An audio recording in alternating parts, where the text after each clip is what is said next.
Karena terkadang kesombongan itu juga disebabkan muncul karena taatnya kita beribadah, ya. Maka aku akan beri kehidupan yang baik dan aku akan balas nanti di akhirat jauh lebih baik bila dibandingkan di saat dia berbuat di dunia. Ada pertanyaan kemarin, memang orang sombong memang disombongi supaya berhenti sombong. Banyak orang hancur itu gara-gara harta. Bismillahirrahmanirrahim. Assalamualaikum warahmatullahi wabarakatuh. Jangan bahagia, apapun yang kita miliki, misalkan kita punya jabatan, punya harta, punya anak, ada beberapa rumus yang kita tanamkan dalam hati agar kita itu tidak sombong. Yang pertama, kalau kita itu ketemu dengan orang tua, lebih tua daripada kita, maka dalam batin kita itu, ya Allah, dia lebih tua daripadaku. Tentunya amalan-amalan soleh lebih banyak bila dibandingkan dengan saya. Dan sampai sekarang taat beribadah. Kemudian kalau kita ketemu dengan orang yang lebih muda daripada kita, supaya kita nggak sombong, ya Allah, dia itu lebih muda dariku, tentunya dosa-dosanya nggak sebanyak dosaku. Saya ini sudah tua, terkadang masih lalai dengan aturan-aturan Allah. Padahal dia itu muda, belum tua. Taat juga ibadah. Tentunya dosa-dosanya lebih sedikit bila dibandingkan dengan dosaku. Sehingga kita nggak bisa berbuat sombong kembali. Kita nggak akan muncul rasa kesombongan. Kalau kita ketemu dengan sama-sama seusia, apa yang kita katakan dalam hati kita, yang kita katakan dalam hati kita, ya Allah, dia itu tentunya punya amalan-amalan rahasia, kebaikan-kebaikan yang ia kerjakan. Saya tidak tahu tentunya mereka punya kelebihan-kelebihan di amalan-amalan yang soleh. Jadi kalau kita itu seperti itu, insya Allah kita tidak termasuk orang yang sombong. Karena terkadang kesombongan itu juga disebabkan muncul karena taatnya kita beribadah, ya. Malah itu yang berbahaya, sampai menceritakan ibadahnya itu kepada kalau di masjid ini saya yang duluan. Kalau saya itu sholat itu mesti di soft terdepan. Kalau ngaji itu saya itu semalam itu sekian juz. Kadang-kadang kan cerita-cerita begitu itu yang malah justru akan memunculkan kesombongan, sehingga batalah apa yang kita kerjakan. Juga ada orang itu sombong karena ilmunya. Seperti yang kemarin disampaikan bahwa Qarun itu kan menyampaikan begini, innama utitu ala ilmin inti, aku kaya ini kan gara-gara ilmuku. Ada orang sombong itu karena jabatannya, ya kayak siapa? Kayak Fir'aun itu. Fir'aun itu kan sombongnya gara-gara dia jadi raja sombong, sampai takut kekuasaannya tergulingkan sehingga membuat peraturan yudabbihuna abna'akum wa yastahyuna nisa'akum. Buat peraturan menyembelih anak-anak laki-laki, kemudian menghidupkan anak-anak perempuan. Takut karena kan mimpi dia, sehingga datang ke juru ramal, katanya nanti akan suatu saat akan ada seorang yang akan menggulingkan kekuasaan. Kemudian setelah itu membuat peraturan. Sekarang siapa diteliti, siapa yang hamil, nanti kalau melahirkan laki-laki langsung bunuh. Di zaman apa? Zaman Fir'aun. Kalau zaman jahiliyah sebelum Nabi Muhammad SAW itu beda. Malah justru yang anak perempuan itu yang dibunuh karena merasa malu kalau punya anak perempuan. Wa idza busyirahum bil unsa dzalwa muswadda wa huwa kadhim. Kalau diberitakan punya anak perempuan bermuram durja, enggak senang, bangganya itu kalau punya anak lagi. Tapi syariat itu kemudian dihapus, nggak ada. Karena dianggap bahwa perempuan itu nggak ada hak warisan, perempuan nggak bisa memanggul senjata yang nantinya akan dapat harta rampasan kalau perang. Tapi di syariat Rasulullah SAW itu perempuan juga termasuk yang dimuliakan. Sampai ada hadis kan, surga itu berada di telapak kaki ibu perempuan. Bahkan di surat itu ada surat namanya surat An-Nisa, surat perempuan.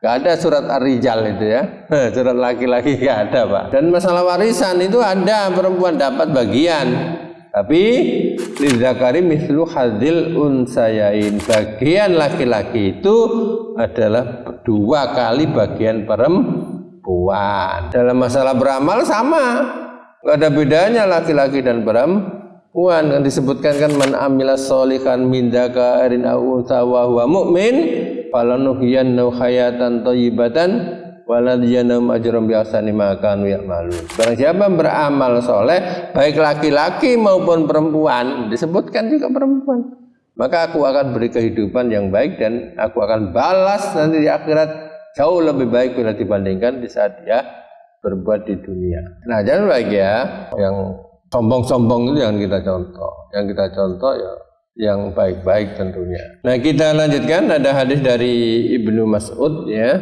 Rasulullah SAW pernah bersabda begini, la yadkhul jannata man kana fi qalbi mithqala dzarratin min kibrin. Tidak masuk surga orang yang di dalam hatinya itu ada rasa sombong sekalipun seberat biji sawi. Sudah sampaikan kalau dulu waktu saya ngaji itu mithqala dzarrah itu adalah seberat biji sawi. Sawi-sawi dengan kecil-kecil ya. Sekarang ada yang lebih kecil lagi. Atom. Ada lebih lagi di mulkul. Mulkul dengan atom besar mana ini? Besar atom. Ini mulkul yang paling kecil ya. Sekecil itu rasa sombong enggak masuk surga.